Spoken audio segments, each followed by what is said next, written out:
શોધ શુદ્ધિ શું છે? પ્લેગેરિઝમ ચકાસવા માટેનું સાધન.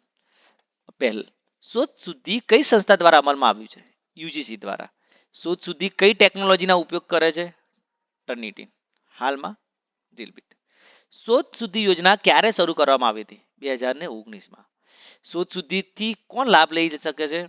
વિદ્યાર્થીઓ, સંશોધકો અને પેપર માર્ગદર્શકો. શોધ શુદ્ધિના માધ્યમથી શું પ્રાપ્ત થાય છે? સંશોધનની ગુણવત્તા સુધરે છે. શોધ શુદ્ધિમાં કેટલા ટકા પ્લેગેરિઝમ સુધી માન્ય છે? 10%. શોધ શુદ્ધિ કાર્યક્રમનો મુખ્ય ઉદ્દેશ્ય શું છે? સંશોધનમાં નૈતિકતા જાળવવી.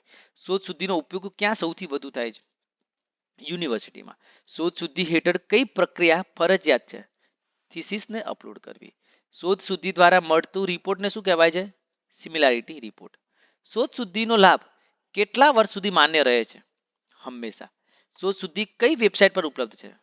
www.શોધશુદ્ધિ.implement.ac.in. શોધ શુદ્ધિના માધ્યમથી શું થતું અટકે છે? નકલ કરેલ સંશોધન પ્રકાશન. શોધ શુદ્ધિ કાર્યક્રમ હેઠળ કઈ સંશોધન સામગ્રી ચકાસી શકાય છે? પીએચડી થીસીસ અને પેપર.